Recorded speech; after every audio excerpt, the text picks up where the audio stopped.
윤석열 국민의힘 대선 후보가 이틀째 공식 일정을 중단하고 선대위 쇄신을 위한 고심을 이어가고 있습니다. 이재명 민주당 대선 후보는 여야가 합의하면 최대 30조 원 규모의 추경 편성이 설 전이라도 가능하다고 밝혔습니다. 안철수 국민의당 대선 후보의 지지율이 상승세를 타면서 야권 단일화 여부가 다시 주목받고 있습니다. 윤석열, 안철수 두 후보 모두 단일화에 거리를 두고 있지만 정권 교체를 위한 단일화 압박이 거세질 것이라는 전망이 나옵니다. 국토위에서 여야는 최근 안정세에 접어든 부동산 시장 상황을 달리 해석했습니다. 여당은 매수자 우위에 안정세로 접어든 것으로 판단했지만 야당은 가격 상승폭이 둔화된 것으로 아직 단언할 수 없다고 지적했습니다. 뉴스앤 파워 인터뷰, 오늘은 대구 북구리 지역구인 국민의힘 김승수 의원과 함께 대선을 60여일 앞둔 TK 지역의 민심 동향과 선대위 전면 개편에 돌입한 당내 쇄신 움직임을 짚어봅니다.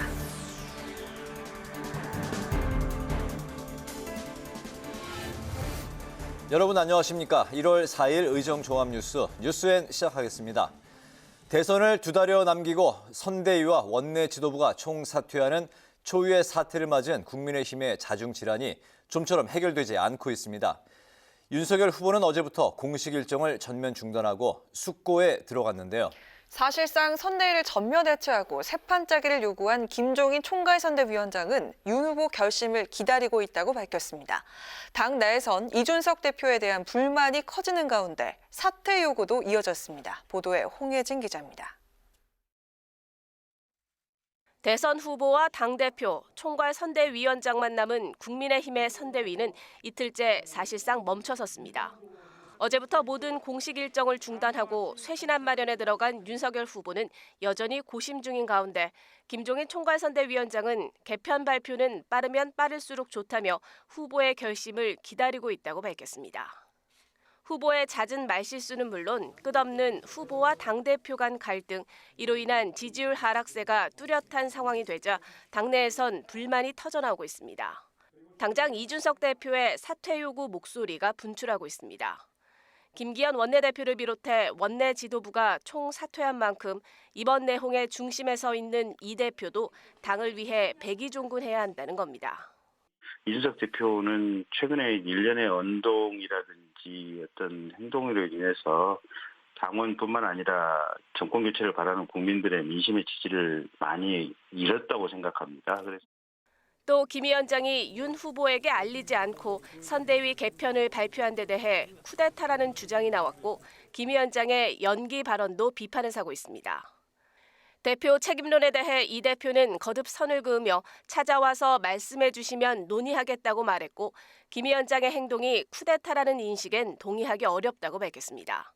물론 윤 후보에 대한 비판의 목소리도 나옵니다. 윤핵관 내홍의 거듭되는 말실수, 여기에 2030 세대에게 지지를 받는 것으로 알려진 이 대표를 끌어안는 리더십도 보이지 않았다는 겁니다. 결국 윤 후보는 또다시 정치 시험대에 선 셈인데 김종인 위원장이 요구한 자신을 뺀 선대위 전면 개편으로 갈지 후보를 중심으로 조직을 새로 꾸릴지 윤 후보 결정에 이목이 쏠리고 있습니다. 제1야당의 자중질환 속에 다른 야권 대선 후보들은 존재감을 부각하며 지지율 틈새를 공략하고 있습니다. 정의당 심상정 후보는 최근 하청업체 노동자의 전신주 감전 사건에 대해 억장이 무너진다며 중대재해처벌법 시행령을 바로잡겠다고 밝혔고 지지율 상승세를 타고 있는 국민의당 안철수 후보는 대한노인회를 찾아 부양의무자 기준 완전 폐지 공약을 강조하며 지지를 호소했습니다. 국회방송 홍혜진입니다. 이재명 더불어민주당 대선 후보가 IMF 국난 극복의 상징성을 지닌 기아차 소아리 공장에서 신년 기자회견을 갖고 국민 대도약 시대를 열겠다고 약속했습니다. 민주당이 추진 중인 추경에 대해서는 설 전에도 가능하다고 본다며 여야가 합의한다면 정부도 거부할 이유는 없을 것이라고 밝혔습니다. 장정현 기자가 보도합니다. 이재명 더불어민주당 대선 후보가 고 김대중 전 대통령이 21년 전 IMF 조기 종식을 선언했던 기아차 광명 소아리 공장에서 대통령 후보로서의 구상을 밝혔습니다. 위기에 강한 경제 민생 대통령의 이미지를 내세운 이 후보는 국력 세계 5위를 목표로 국민소득 5만 달러를 향해 나아가겠다며 국민 대도약 시대를 열겠다고 공언했습니다. 코로나 손실 보상 추경과 관련해서는 25조에서 30조 원 정도가 실현 가능한 정도라고 전망하고 설전 지급에 방점을 찍었습니다. 특히 국채 발행에 여야가 합의한다면 정부도 거부하지 않을 것이라고 말했습니다. 설전에 가능하겠냐? 저는 당연히 가능하고 가능하면 그렇게 해야 된다고 생각합니다. 국채 발행도 포함해서 정부가 대규모 지원을 해달라라고 요청을 하면 정부가 거부 또는 거절할 이유가 없을 것 같습니다. 이 후보는 설전에 주택 공급 계획도 발표할 것이라고 밝혔습니다. 재건축, 재개발 규제 완화와 대규모 택지 지정을 통해 신규 주택을 추가로 공급하고 다주택자 양도세 중과를 한시적으로 유예하는 등의 방안으로 시장에 매물을 내놓도록 유도하겠다는 구상도 분명히 했습니다. 이 후보는 부동산 하락 국면도 대비해야 할 것이라며 집값이 크게 떨어질 경우 공공주택 매입 기회로 삼겠다는 뜻도 밝혔습니다. 공공주택 비중이 너무 낮다. 5%에 불과해서 최소한 임기 내에 10% 정도까지 늘려야 되는데 만약에 주택 가격이 예상외로 급락할 경우에는 공공주택 확보 기회로 삼으면 되겠다. 이낙연 공동위원장이 이끄는 국가비전위에 이어 정세균 전 총리가 후원회장을 맡은 이재명 후보 후원회도 출범하며 민주당의 원팀 행보는 더욱 박차를 가하는 모습입니다. 이 후보 후원회는 2030 세대 청년들이 이 후보에게 2,030원을 후원하는 캠페인을 진행할 계획인데 2002년 노무현 전 대통령 대선 후보 시절 화제를 일으켰던 희망돼지 저금통처럼 다수의 소액 후원 운동입니다. 국회 방송 장정현입니다. 국민의힘 선대위 내홍 등으로 윤석열 후보의 지지율 하락세가 이어지는 가운데 안철수 국민의당 대선 후보 지지율이 크게 올랐습니다. 야권 단일화가 다시 주목받고 있는데 안 후보는 단일화나 연대 가능성은 없다고 일축했습니다. 하지만 선거가 임박할수록 지지층의 압박이 거셀 것으로 보여 막판 단일화 여부를 속단할 수 없는 상황입니다. 김희연 기자의 보도입니다. 최근 윤석열 국민의힘 대선 후보의 지지율이 떨어지는 사이 안철수 국민의당 대선 후보의 지지율은 10% 안팎으로 급등했습니다. 이에 따라 야권 후보 단일화가 다시 변수로 떠오르는 모습입니다. JTBC가 여론조사기관 글로벌 리서치에 의뢰한 여론조사에서는 윤석열, 안철수 두 후보의 단일화를 묻는 질문에 안 후보가 41.1%, 윤 후보가 30.6%로 안 후보가 더 적합하다는 결과가 나오기도 했습니다. 안 후보의 약진에 여야 모두 러브콜을 보내고 있습니다. 김종인 국민의힘 총괄선대위원장은 지난달 한 언론 인터뷰에서 안 후보와의 단일화가 일정 부분 도움이 될 거라고 했고 송영길 더불어민주당 대표는 과학기술 부총리를 도입하겠다며 안 후보와 연대 가능성을 열어놨습니다. 다만 이재명 후보는 여권보다 야권에서 단일화할 가능성이 큰 것으로 내다봤습니다.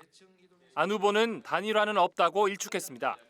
그러면서 국민통합과 도덕성을 내걸고 이번 달에 3강 체제를 구축하겠다며 자신감을 드러냈습니다. 제가 당선이 되고 제가 정권 교체를 해서 이 시대를 한 단계 더 앞서 나가게 하는 새 시대의 마청이 되자는 그 생각이 있습니다.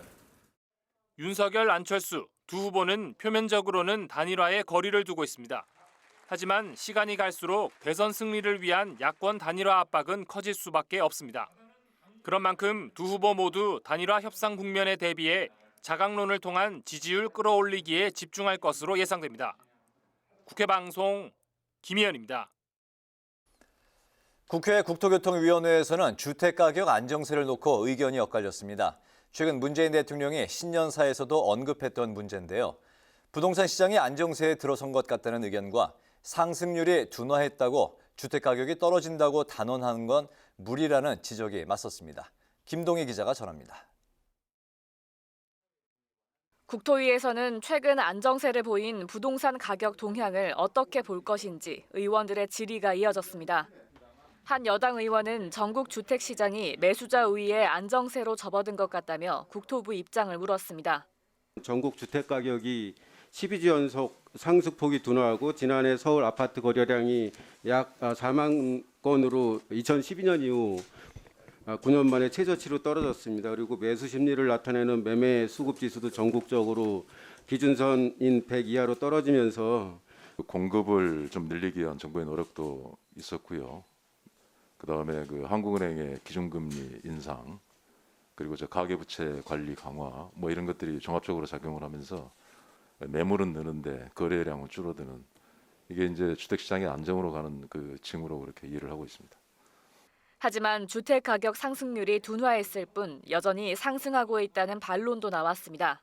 서울과 경기의 입주 물량은 줄어들 것으로 지금 줄어드는 것으로 계획이 돼 있고, 특히나 지금 이제 양대 선거가 있고 하기 때문에 이 주택 가격이 어떻게 갈지 모른단 말이에요. 주택도시보증공사 허그에 전세 보증금을 떼먹는 악성 임대인이 늘고 있고, 허그가 집주인 대신 전세금을 갚는 대위 변제 금액이 늘어 특단의 대책이 필요하다는 주장도 나왔습니다. 미회수 금액이 19년 1,510억 원에서 20년 3,711억 원으로 2배 이상 증가했고, 특히 이 중에 한 60%가 3주택 이상 소유의 임대인의 이 사고가 발생하고 있는데, 노 장관은 최근 보증 범위가 확대되면서 사고도 늘었다며 금융보증기관이 대위 변제율을 관리하고 세입자의 권리를 보호해야 한다고 밝혔습니다. 주거 실태를 정기적으로 전수조사해 주거 취약계층 보호를 강화하는 취지의 주거기본법 재논의 필요성도 제기됐습니다. 국민들이 조금이라도 편하게 쪽방이나 이런 데 고시촌 같은 데서 거기서 해방이 될 수 있는 길을 찾는 것이 우리 입법자인 입법부 국회의원들의 모습 아닙니까? 국토위는 건축물 해체 현장의 사고 예방을 위해 허가권자의 현장 점검을 의무화하는 건축물 관리법 개정안, 일명 광주 붕괴 참사 방지법을 포함해 모두 16건의 법안을 의결했습니다. 국회 방송 김동희입니다. 차기 정부를 결정짓는 대통령 선거가 2달 앞으로 다가왔습니다. 국회에서는 민주당 김영배, 국민의힘 박수영 의원실 주최로 정부 전환기를 맞아 국정 운영의 방향성을 짚어보는 세미나가 열렸는데요. 전문가들은 포스트 코로나 시대와 디지털 전환기를 대비한 정부 역량을 강조했습니다. 태윤영 기자입니다. 대선을 2달가량 앞두고 차기 정부의 국정 운영 방향을 논의하는 자리. 전문가들은 포스트 코로나 시대에 필요한 차기 정부의 역량에 주목했습니다. 비대면 문화 확산 등 포스트 코로나 시대를 맞아 각종 환경 변화가 예측되는 만큼 정부가 이를 뒷받침할 역량을 갖춰야 한다는 취지입니다. 환경의 변화가 코로나19가 확산을 하면서 그 속도가 굉장히 빨라지고 있습니다. 그렇기 때문에 이러한 변화를 정밀하게 분석하고 그다음에 정확하게 예측하고 이에 대해서 이제 민첩하게 대응하는 정부의 역량 강화가 요구되고 있습니다. 급변하는 환경에 따라 불확실성이 높은 정책 난제가 급증하면서 정부 조직은 보다 효과적이고 유연하게 대응할 필요성이 높아졌습니다. 문제 해결 중심의 정책 집행을 위해 조직을 재구조화해야 한다는 점도 강조됐습니다. 청년 정책을 종합 기획하는 청년미래부, 환경기후 문제 해결을 위한 환경기후에너지부 신설 등이 대표적입니다. 특히 전문가들은 디지털 기술 발달에 대비한 조직 개편에 공감대를 이뤘습니다. 디지털 산업과 관련된 맞춤형 조직을 설치해 인공지능과 빅데이터 발달 등에 선제적으로 대응하고 미래 신산업 개발에도 나서야 한다는 겁니다. 특히나 이제 디지털화에 대한 어떤 준비, 적극적인 도전에 대한 실천적 어떤 의미에서의 어떤 대응력, 이런 것들이 조금 약하지 않은가. 이 밖에 MZ세대를 위한 공직인사 개혁과 퇴직자 전관예우 제한 등 인사혁신 방안도 논의됐습니다. 이번 세미나는 시리즈로 기획돼 내일은 정부인수위원회 개선 과제를 주제로 논의가 이어집니다. 국회방송 태윤영입니다. 더불어민주당은 오는 8일 대통령 선거 재외선거인 등록 신청이 마감되는 것과 관련해 야당이 투표 방식 개선에 적극 나설 것을 촉구했습니다. 윤 원내대표는 오늘 SNS를 통해 현장 투표만 가능한 재외국민 투표는 시간과 거리에 제약이 있는 등 사실상 참정권을 제한받고 있다고 지적했습니다. 이어 내일이라도 당장 정치개혁특위를 열어 우편투표 도입 등 재외국민 투표제도 개선에 나서달라고 요구했습니다. 자신에게 제기된 피감기관 특혜 수주 의혹을 밝히겠다며 국민의힘을 탈당했던 박덕흠 무소속 의원이 복당했습니다. 국민의힘 충북도당은 1년 4개월 동안 박 의원에 대한 검찰 기소나 소환도 없었다는 점에 주목해 지난달 30일 복당을 결정했다고 설명했습니다. 앞서 박 의원은 국회 국토교통위원 활동 당시 가족이 운영하는 건설사를 통해 피감기관 공사를 수주했다는 의혹을 받아왔습니다. 국회 정치개혁특별위원회가 현행 만 18세 이상으로 규정된 정당 가입 연령을 낮추는 내용의 정당법 개정 논의에 착수했습니다. 정당법 개정 논의는 최근 총선, 지방선거 피선거권 연령을 만 18세로 낮추는 공직선거법 개정안이 국회 본회의를 통과한 데 따른 후속 조치입니다. 특위는 또 재외투표소 설치 요건을 완화하는 법안 등을 소위의 상정에 논의한 후 여야가 합의한 법안은 내일 전체회의를 열어서 처리한다는 방침입니다.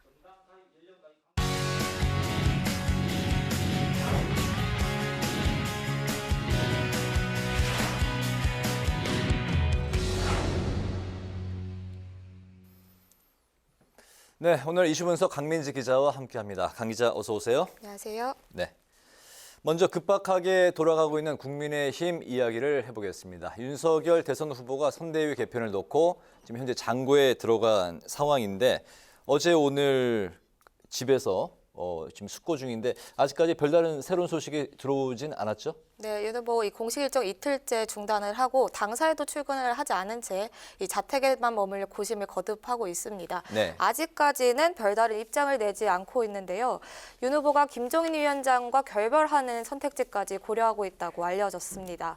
이 전날 밤 참모진 회의에서 이 참모진들이 후보 중심의 선대위로 재편해야 한다는 조언이 잇따랐다고 전해집니다.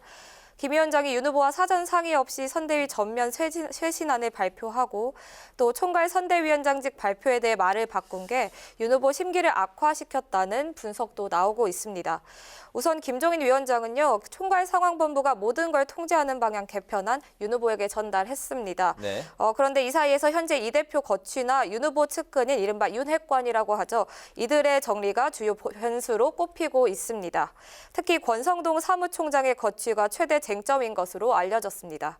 김 위원장은 오늘 내일 중 결론이 날 것이라고 말했는데요. 이 선거가 2달여 앞으로 다가온 만큼 이 선대위 좌초 상태 오래 끌고 갈 여유 없을 겁니다. 그만큼 윤 후보의 입장 발표도 머지않은 시간 내에 있을 것으로 보입니다. 네, 이준석 대표, 권성동 사무총장, 김종인 위원장 거취가 지금 이제 주목을 받고 있는데 말씀하신 대로 이제 이준석 대표 거취를 두고 당내 이제 압박이 커지고 있는 상황인데 이준석 대표 본인은 아직까지 사퇴 의사가 전혀 없다 이렇게 밝히고 있죠. 네, 이 지금 당대표 사퇴 압박이 거세지고 있는데요. 네. 김경진, 김경남 특보에 이어서 김민정 공동선대위원장도 이 대표의 성상납 의혹까지 들면서 이 스스로 직무정지를 선언하라고 촉구를 했습니다. 네. 그리고 국민의힘의 원로죠. 김영우 전 국회의장도 이 대표를 겨냥해 문제제기 방식이나 행동에 동의할 수 없다고 꼬집는 등 당 안팎에서 쓴소리가 나오고 있는 상황입니다. 송석준 의원 등 11명의 의원들도 의총 소집 요구서를 어제 제출했는데요. 이 표면적인 소집 사유는 당 쇄신 방안 논의였지만 이 사실상 이 대표의 책임을 묻는 자리가 될 것이라는 전망이 나왔었습니다. 네. 김기현 원내대표가 의총은 열지 않기로 했지만 이 당내 일각에선 이준석 대표의 사퇴를 압박하기 위해 연판장을 돌리자는 의견까지 나오고 있는 것으로 전해집니다. 조금 전에도 이만희, 김정재 의원 등 국민의힘 재선 의원들이 한자리에 모여 선대위 내용과 관련된 간담회를 열었는데요. 이 대표와 관련된 입장 발표도 있을지 관심이 모아지고 있습니다. 이 대표는 오늘 할 말이 없다며 국회를 떠났는데 그의 최종 선택 역시 주목됩니다. 그렇군요. 이번에 그 더불어민주당 상황 한번 살펴보겠습니다. 이재명 후보가 여러 가지 지지율 선두를 달리고 있는데 각종 여론조사에서 민주당 당내 분위기는 현재 어떻습니까? 네, 여론조사로 당내 분위기는 화색이 돌지만 네. 이재명 후보가 가장 그런 것을 신중한 태도로 견지하고 있다고 합니다. 네. 먼저 상대 후보 실책으로 인한 반사이익이지 방심하면 안 된다는 판단에서인데요. 먼저 우선 설 전까지 지지율을 45%까지 끌어올린다는 게 민주당의 목표입니다. 대세론을 굳히기 위해 전략 수정에도 착수했습니다. 정권 교체 여론이 적지 않은 상황에서 네거티브 공세의 역효과를 불러일으킬 수 있기 때문입니다. 대신 이 후보 강점 부각하는 포지티브 경쟁에 집중을 하고 야권의 결집을 부추길 수 있는 무리한 공세는 최소화한다는 방침입니다. 그렇군요. 그렇군요.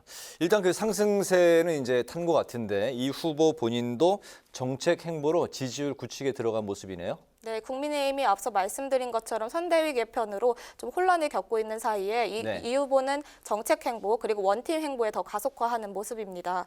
오늘 신년 기자회견에서도 유능한 정책성 그리고 안정적 국정 운영 등 상대편 대비 강점을 거듭 강조했는데요. 이후 모레에도 이재명 정부의 경제 공약인 이제노믹스도 발표하는 등 1일 2 정책 행보를 이어갈 계획입니다. 정책적 선명성을 드러내 추월 흐름의 쐐기를 받겠다는 전략이기도 하겠죠. 이와 함께 집토끼 사수에도 들어가는데요. 이 후보 이낙연 전 대표와 내일 광주를 찾습니다. 통합비전위의 첫 방문 지역인데요. 텃밭인 광주를 찾아서 김대중 컨벤션센터에서 첫 회의를 열 계획입니다. 두 사람이 호남 일정 소화한 거 지난해 9월 광주 전남 지역 순회 경선 이후 처음인데요. 원팀 행보로 갈라진 호남 민심을 결속시키고 집토끼 잡는 데 주력할 계획입니다. 네, 그렇군요. 이런 가운데 이제 국민의당 안철수 후보가 처음으로 10%대 지지율을 기록했습니다. 제3지대 돌풍이 시작된 걸로 봐야 될까요? 네, 우선 2030 부동층, 무당층 이게 이번 선거의 최대 승부처의 하나인데요. 네. 이러한 거대 정당의 후보 지지율이 박스권에 갇혀 있고 또 두 후보의 비호감도가 높다 보니까 이런 중요 표심들이 안철수 후보에게 갈 수 있다는 해석이 나오고 있습니다. 네, 이번 설 여론조사에서 윤석열 후보 중도 보수층에서 표가 빠지고 있는 게 지지율 하락의 원인으로 꼽히고 있는데요. 특히 이중 2030 세대가 안 후보에게 대거 몰려간 게 큰 영향을 미친 것으로 분석이 됩니다. 다만 국민의힘 입장에선 다행인 게 지지율이 이재명 후보로 넘어가지 않고 보수 진영에 머물렀다고 해석이 되고 있습니다. 국민의힘 입장에선 단일화 목소리가 나올 가능성이 높겠죠. 안철수 후보 완주 의지는 강한 상태지만 만일 단일화가 진행된다면 4.7 재보궐선택처럼 여론조사로 결정할 수밖에 없을 겁니다. 그 대상을 지지층, 국민 여론조사 어느 쪽으로 할지를 두고 양측의 치열한 싸움도 벌어질 것으로 예상됩니다. 네, 이제 결국 다음 주 흐름이 가장 중요한데요. 이재명 후보가 40%의 이 지지율을 안정적으로 끌고 갈 수 있을지, 그리고 윤 후보가 이 하락세를 끊고 추격에 나설 수 있을지, 그리고 마지막으로 안철수 후보가 두 자릿대를 계속 유지할 수 있을지 이 다음 주 여론조사를 잘 살펴봐야 됩니다. 그렇군요. 알겠습니다. 오늘 이슈분석에서는 국민의힘 선대위 개편 상황 그리고 각 대선 후보들의 지지율과 연대 가능성까지 살펴봤습니다. 강민지 기자 수고했습니다.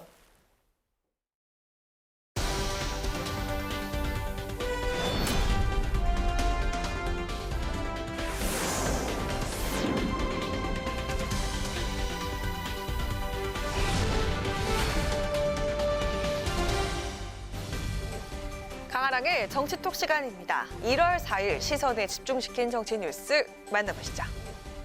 오늘의 첫 번째 정치톡은 연기는 비유적 용어입니다. 국민의힘 선대위가 사실상 전면 해체에 들어가면서 혼란이 계속되고 있는 가운데 어제 김종인 총괄선대위원장이 의원총회에서 한 발언을 놓고도 논란이 이어지고 있습니다. 윤석열 후보를 향해서 자신은 비서실장 노릇을 할 테니 후보도 태도를 바꿔 선대위가 해준 대로만 연기를 해달라고 부탁했다는 내용인데요. 메시지와 일정 등 후보에 대한 모든 것을 직접 관리하겠다는 의미로 해석되지만 대선 후보에게 연기만 잘 해달라는 발언이 적절했냐를 두고 논란에 휩싸였습니다. 당장 경쟁 상대인 민주당은 윤 후보가 아바타 후보인 것을 자인한 것이라면서 공세에 나섰고요. 국민의힘 안팎에서도 사석에서나 할 얘기, 후보를 깔보는 소리라는 비판이 나왔습니다. 이에 당 지도부인 김재원 최고위원이 오늘 비유적으로 써오던 용어일 뿐이라며 논란 확산 차단에 나섰습니다. 그 부분은 과거부터 후보자는 선대위에서 정하는 대로 따라야 한다. 그래야 효율적인 선거운동이 된다라는 그런 비유가 있었거든요. 그래서 선대위를 영화 감독에 비유하고 후보자를 영화 촬영을 할 때 배우처럼 그렇게 비유를 해서 역할 분담을 계속 규정하는 그런 연장선에서 이야기한 거거든요. 여당에서 악의에 찬 그 모략과 공격을 하던데 저는 그냥 비유적으로 써오던 용어라고 생각합니다. 선대위를 영화 감독에 후보자를 배우에 비유해서 과거부터 써오던 용어일 뿐이다. 김재현 최고위원은 김종인 위원장의 후보 연기 발언에 대해서 이렇게 설명했습니다. 그러면서 후보자의 메시지가 선대위에서 정하고 있는 방향과 조금 일치하지 않거나 어긋나는 부분을 일치하게 하도록 해야 한다는 의미라고 덧붙였습니다. 김종인 위원장도 자신의 발언이 논란이 되자 윤 후보가 정치를 한 지 얼마 되지 않기 때문에 가급적 실수하지 않도록 하기 위해 이야기하는 것이라고 해명했습니다. 비유적 용어일 뿐이라는 후보 연기 발언, 선대위 전면 쇄신이라는 더 큰 과제 속에 묻힐지 아니면 또 다른 파장으로 이어질지 지켜봐야겠습니다. 이어서 두 번째 정치톡은 금기 넘은 막말입니다. 최근 말 때문에 설화를 겪고 있는 또 한 명의 정치인이 있습니다. 이번엔 여당인 더불어민주당의 추미애 전 법무부 장관인데요. 추 전 장관이 국민의힘 내부 난백상을 비판하면서 상대 당의 수장인 이준석 대표를 세월호 선장에 빗대서 논란이 되고 있습니다. 공교롭게도 304명의 희생자를 낸 세월호 참사 당시 그 선장의 이름도 이 대표와 같은 이준석이었죠. 어제 자신의 페이스북에 벌거벗은 임금님 전략이 통할까요? 라는 제목의 글을 올린 추 전 장관. 아이들에게 가만히 있으라고 했던 세월호 이준석 선장을 거론하면서 이준석 국민의힘 대표의 발언을 소환해서 왠지 기시감이 든다고 지적을 했습니다. 이준석 대표가 지난 1일 한 유튜브 방송에 출연해서 윤 후보의 확실한 대선 승리 전략과 관련해 가만히 있으면 이길 것 같다고 언급한 내용을 비판한 건데요.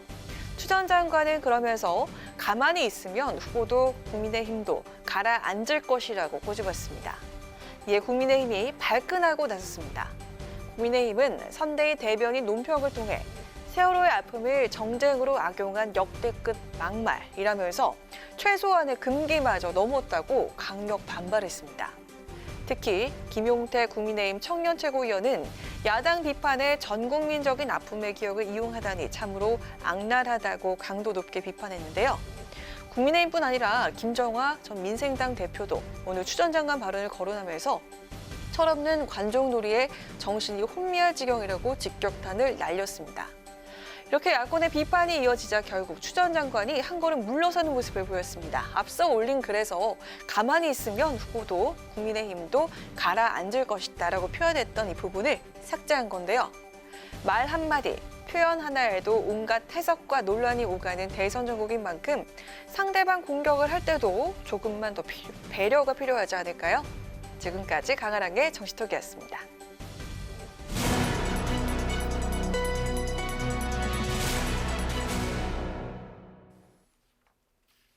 네, 민주당의 이재명 후보가 오늘 오전 신년 기자회견을 갖고 4대 위기 극복과 국민 대도약 시대를 강조했습니다.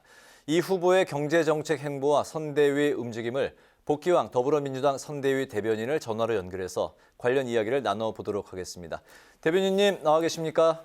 네, 안녕하세요. 새해 복 많이 받으십시오. 네, 새해 복 많이 받으십시오. 반갑습니다. 반갑습니다. 네, 먼저 오늘 오전에 있었던 이재명 후보 신년 기자회견 얘기부터 짚어보겠습니다. 그동안 이제 이야기해왔던 것처럼 이재명 후보 경제 대통령의 방점을 찍었는데요. 설 전에 25조 원에서 30조 원 규모의 추경을 목표로 이제 하고 있다면서 1인당 100만 원 정도의 재난지원금을 맞춰야 한다고 언급을 했습니다. 근데 바로 이 전국민 재난지원금 부분은 그 전에 야당뿐만 아니라 정부 그리고 이제 당내 일각에서도 반발이 있었기 때문에 철회를 했었는데 다시 카드를 꺼낸 이유가 있을까요? 이재명 후보께서 그 부분에 대해서 정확하게 말씀을 하셨는데 100만 원 재난지원금을 주자라는 말이 아니고 다른 선진국에 비해서 우리나라는 지나치게 지원이 작다.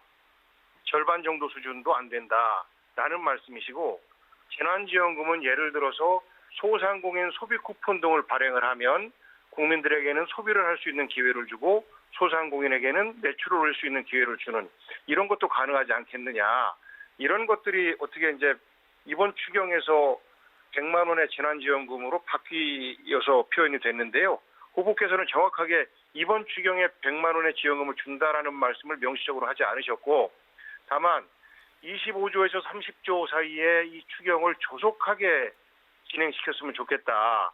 여야의 정쟁 대상으로 삼지 말고 지금 국민들이 굉장히 어려운 상황이니까 조속하게 결론을 내서 설 전에 우리 국민들에게 그 추경에 영향이 끼칠 수 있도록 하자라는 말씀이 아마 잘못 전달된 것 같습니다. 네. 이 새해 나온 각종 여론조사 결과 이재명 후보가 윤석열 후보를 오차 범위 밖에서 앞서면서 지지율 1위를 달리고 있는데요. 이 후보 지지율 확실히 신기를 잡았다고 보시는지 궁금하고요. 선대위 전면 해체 초강수를 띄우고 쇄신에 나선 국민의힘 움직임 어떻게 보고 계신지 여쭙겠습니다. 승기를 잡았다고 하기에는 너무 이르고요. 저희가 지난 11월에 국민의힘 경선 이후에 컨벤션 효과를 얻은 윤석열 후보의 지지가 쭉 올라가고 이재명 후보는 경선에서 오히려 손해를 보고 시작을 해서 한 달가량 약 10% 이상의 차이를 보이면서 뒤처졌지 않습니까? 그러다가 이제 12월 초부터 그 지지율 격차를 좁히기 시작했는데 이 이유가 보면 이제 윤석열 후보는 경선 당시에 드러나지 않았던 여러 가지 의혹들, 본인에 대한 의혹과 또 장모가 이 현재 선거 과정에서 또 실형을 선고받는 일이 있었고 특히 부인 김건희 씨에 대한 학경력 부풀리기 의혹이 전 국민의 관심을 사면서 윤석열 후보에게는 큰 마이너스로 작용을 한 것 같습니다. 그러면서 동시에 국민의힘 내 갈등이 조성이 되고 이준석 대표와 또 윤핵관의 갈등 이런 모습들이 수습되지 못하면서 윤석열 후보가 리더십이 부족한 거 아니냐 이런 그 국민들의 걱정을 많이 주었던 것 같습니다. 그것 때문에 예상보다는 빨리 국민들이 윤석열 후보의 준비되지 못한 모습에 대해서 알기 시작했고 그래서 예상보다는 약간 빨리 지지율이 빠지는 모습을 보여주고 있는데 반면에 이재명 후보는 사과할 부분에 대해서는 담백하게 빠르게 사과를 하고 이런 모습이 윤석열 후보와 김건희 씨의 사과와 이재명 후보의 사과가 다르다라는 그 모습을 국민들에게 보여줬고 그러면서 동시에 그 민생 행보 과정에서 이재명 후보의 강점인 그 현장 능력 그리고 행정 능력, 각 현장에 대한 이해와 해법 이런 것들이 정확하게 전달이 된 것 같아요. 예를 들면 3프로 그 유튜브 TV에 출연하면서 경제 분야에 대한 확실한 비교 우위를 국민들에게 보여줬거든요. 그래서 지금 이재명 후보가 그 얻은 지지율은 한꺼번에 얻은 것이 아니고 10월 경선이 끝난 이후부터 차근차근 한 발 한 발 접근을 해서 마치 돼지 저금통에 동전을 집어넣어서 그 저금통을 채우는 것처럼 그렇게 쌓여진 지지율이기 때문에 상당한 의미가 있다 이렇게 생각하고요. 아직까지 대선이 한 2달이 조금 더 남은 상황에서 승기를 잡았다라고 말씀드리기에는 상당히 좀 부족한 면이 있고 저희 민주당에서는 현재 국민의힘의 내용이 정리가 되어서 국민들이 원하고 있는 그 현장 또 민생 또 정책 이런 부분으로 좀 미래지향적인 경쟁을 벌이기를 희망하고 기다리고 있습니다. 네, 알겠습니다. 이제 그런 상황에서 이제 국민의당 안철수 후보가 상승세를 타면서 여야 모두에서 이제 그 러브콜을 보내고 있는데요. 그런 가운데 송영길 대표가 이제 연일 그 안 후보와 연합을 언급하고 있습니다. 하지만 그 이재명 후보는 오히려 그 안 후보가 여권보다는 야권과 단일화 가능성이 더 높을 거라고 이제 그런 입장을 표명을 했는데요. 후보와 당대표가 이제 서로 엇갈린 행보를 보이는 이 상황, 선대위 공식 입장은 어떤 건가요? 이 부분에 대해서는 뭐 공식 입장이라기보다는요. 현실적으로 지난번 서울시장 선거 때부터 국민의힘과 함께 했던 안철수 후보가 만약에 단일화를 한다라고 하면 국민의힘과 할 가능성이 더 높아 보이지 않겠습니까? 그런 판단과 더불어서 송영길 대표는 지금 현재 우리 사회의 가장 큰 문제가 국민 통합의 과제인데 다음 대선에서 또 진영 간 나누고 갈라진 모습으로 대선을 치르지 말고 미래와 희망, 통합의 모습을 보여주기 위해서는 안철수 후보와 결이 다른 모습도 있지만 상당히 같은 부분도 있기 때문에 함께 할 수 있지 않겠느냐라는 차원의 제안이고 접근이다. 이렇게 생각하시면 될 것 같습니다. 네, 오늘 말씀은 여기까지 듣겠습니다. 고맙습니다. 네, 고맙습니다. 네, 지금까지 복귀왕 더불어민주당 선대위 대변인과 이야기 나눠봤습니다.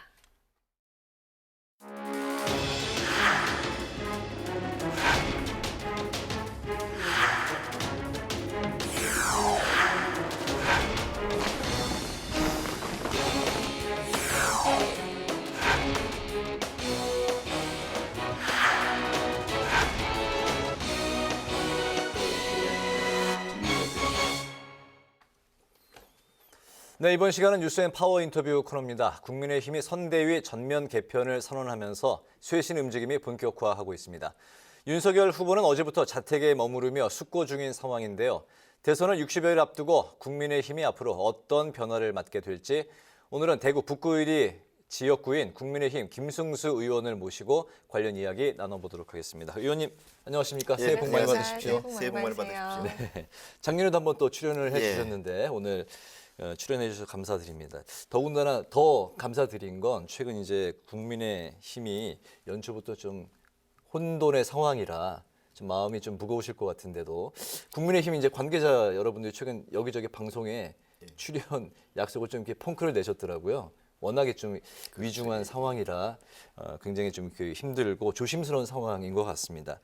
당 지도부의 선대위가 이제 전면 해체 수순에 이제 들어가 있는 상황인데 소속 의원들도 당직을 모두는 아니지만 많은 분들이 이제 내려놓기로 했다고 들었습니다. 의원님께서는 이제 선대위에서 맡고 계신 게 대구 조직 본부장 그리고 정부 혁신 정책 추진 본부장을 맡고 계신데 의원님도 어떻게 내려놓으실 생각이 있으신 건가요? 일단 선대위에 이제 총괄 본부장님들 6본부장님들 다 직을 내놓으셨기 때문에 그 밑에 여러 선대본부의 직위를 담당하고 있는 그런 의원들은 당연히 따라서 좀 내놓는 걸로 그렇게 보시면 될 겁니다. 네, 알겠습니다. 앞으로 그 현재 선대위 개편 방향에 대해서 당내 목소리들 어떻게 나오고 있는 상황인가요?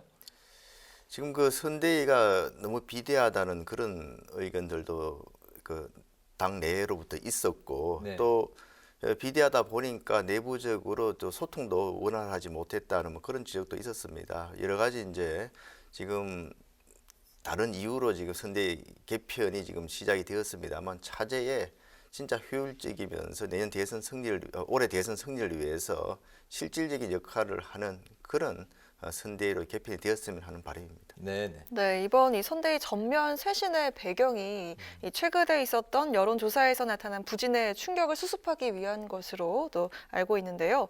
연말부터 좀 출렁이기 시작했던 윤석열 후보 지지율, 새해 맞이 각종 여론조사에서도 이재명 후보에게 좀 큰 폭으로 밀리는 경향을 보이고 있습니다. 의원님께서는 이런 여론조사 흐름 어떤 요인이 컸다고 보시는지요? 최근에 그 여론조사 상황에 대해서 굉장히 저희는 무겁게 받아들이고 있습니다.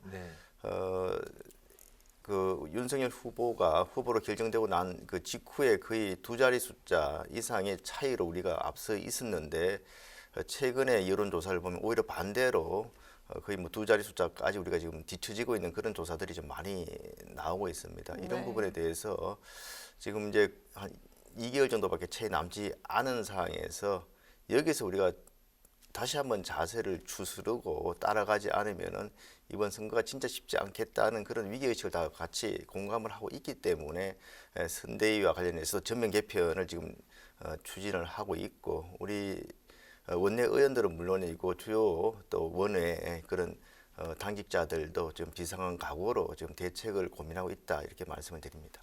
알겠습니다. 이번에 이거 지역 민심을 좀 이제 살펴보고 여쭤볼 텐데요. 지금 연말에 윤석열 후보 TK 방문 일정에도 이제 동행을 하셨고 또 새해에도 이제 지역 주민들을 이제 많이 만나셨을 것 같은데요. TK 지역과 또 보수의 심장이라고 하는 대구 지역의 민심은 어떻게 느끼고 계신지 들어보겠습니다. 사실 제 전화로도 하루에 여러 통의 그 메시지나 좀 걱정하는 그런 전화들을 주시고 계시고 제 지역 사무실에서도 많은 걱정의 전화들을 주고 계십니다. 우리 대구 경북 지역이 우리 당에 대한 지지도가 가장 또 높은 지역이었던 만큼 최근에 그 당의 내부 갈등 문제라든지 이런 문제에 대해서 다른 지역보다 더 또 실망감 또 이러다 정권 교체가 어려워지는 거 아니냐 하는 그런 또 걱정 이런 부분 때문에 상당히 그 지역에서 이게 걱정의 말씀들을 많이 하고 계십니다. 작년 12월 말에 여론조사에서 특히 대구 경북 지역에 우리 윤석열 후보에 대한 지지율이 한 1주 전과 비교해서 10% 이상 떨어진 그런 조사도 나왔을 정도로 워낙 우리 당에 대한 지지도가 높다 보니까 그게 실망감으로 표출이 돼가지고 아주 그 급격한 그런 여론 지지율의 그 하락으로 이렇게 나타나는 거 아닌가 이렇게 저희가 이렇게 판단을 하고 있습니다. 네, 위기감을 느끼고 있는 상황이군요. 그렇습니다. 알겠습니다. 네, 당 상황이 이제 혼란스럽긴 합니다만 정책 공약 행보 국민의힘 선대위에서도 이제 계속 이어져 나가야 될 것 같은데요. 의원님께서 이제 선대위에서 정부 조직과 또 기능 개편을 고민하는 그런 이제 일을 맡으셨는데 만약 그 윤석열 후보가 대통령이 당선이 된다면 향후 정부 조직의 개편 방향 어떻게 구상하고 계십니까? 그 지난 일요일도 이제 윤석열 후보께서 디지털 플랫폼 정부로의 그 개편 방향에 대한 공약을 발표를 하셨습니다. 뭐 네. 최근에 그 전 세계 동향은 뭐니 해도 디지털 AI로 대표되는 거 아니겠습니까? 그래서 우리 행정도 지금 정부 분야에서 보유하고 있는 그런 데이터들이 굉장히 많습니다. 네. 공공 데이터 이런 것들이 많이 보유하고 있음에도 불구하고 각 부처에 또 산지되어 있는 것들이 많고 이런 부처에 산지되어 있는 데이터들이 제대로 소통과 공유가 안 되다 보니까 실질적으로 우리 그 국민들한테 국민들이 필요로 하는 그 정보들이 제대로 지금 제공되지 못하는 측면이 있습니다. 그래서 원 플랫폼으로 이런 여러 가지 이제 정보들을 공공 데이터들을 통합을 해가지고 또 AI 기능 이런 것들의 그 지원을 받으면은 이런 그 최근에 코로나와 같은 재난 상황에서부터 시작해서 다양한 복지 서비스까지 좀 더 효율적으로 제공할 수 있을 것이다 하는 그런 쪽의 정책 공약을 이미 발표한 바 있고요. 특히 이제 윤석열 후보께서는 지금 그 청와대의 권력 이런 것들은 비대하다는 그런 그 인식을 갖고 있기 네. 때문에 책임 총리제라든지 또 내각 그러니까 각 그 정부 부처에 권한과 책임을 좀 내려주는 이런 쪽의 방향성을 제시하고 계십니다. 그런 측면에서 어떤 식으로 했을 때 과연 총리가 책임과 권한을 가지고 각 부처를 조율할 수 있을 것인가 이런 데 대한 고민 또 각 부처에서 장관들이 또 그 부처 공무원들이 책임성 있게 일을 할 수 있을 것인가 그런 쪽에 제도적인 그 개선 방안을 좀 고민을 하고 있다 이렇게 말씀드립니다. 네, 제가 이제 최근에 그 5년 전에 빅데이터 조사 결과를 살펴봤더니 그 이번 그 현재 대선 상황과 이제 비교해 보려고 봤더니 그때 그 데이터 검색 순위가 1위가 공정 정의, 그 2위가 이제 경제 살리기였더라고요. 지금의 상황과 뭐 크게 다르지 않은 것 같습니다. 언제나 공정 정의 그리고 이제 경제에 대한 민심에 이제 그만큼 관심이 이제 큰 것 같은데요. 그렇다면 이제 이재명 후보는 지금 경제 대통령을 표방하고 있는데 국민의힘 상황 선대위에서는 경제 관련한 어떤 대표적인 정책을 좀 말씀해 주실 부분이 있을까요? 지금 저희가 경제와 관련해서는 특히 이제 그 문재인 정부의 그 가장 실패한 정책이 부동산 정책 아니겠습니까? 네. 그래서 저희 그 당에서는 그 부동산의 그 안정적인 공급 이를 통한 부동산 가격의 안정 이런 데 굉장히 이제 중점을 두고 있고 또 청년 일자리와 관련해 가지고 특히 이제 앞서 이제 디지털 플랫폼 정보를 이렇게 말씀을 드렸습니다만은 디지털과 관련된 여러 가지 일자리들 또 최근에 우리가 이제 문화 콘텐츠 산업이 굉장히 그 급속도로 지금 발전하고 있고 경쟁력이 뛰어난 분야이기 때문에 이런 부분을 청년 일자리와 연계시키는 그런 그 정책들, 공약들 이런 다양한 공약들을 준비하고 있습니다. 네. 네, 그럼 이번엔 의원님 의정활동 관련해서 예, 이야기를 좀 들어보겠습니다. 지난해 마지막 국회 본회의에서 김 의원께서 대표 발의하신 그 공연법 개정안, 그리고 문화산업진흥기본법 개정안, 콘텐츠산업진흥법 개정안, 문화재보호법 개정안 등 총 4건의 법률안이 통과가 됐습니다. 어떤 법안들이고 앞으로 이게 어떻게 바뀌게 되는 건지 설명 부탁드리겠습니다. 예, 저한테는 굉장히 참 감격스럽게도 마지막 그 본회의에서 제가 발의한 4가지 문화 관련 법안이 통과됐습니다.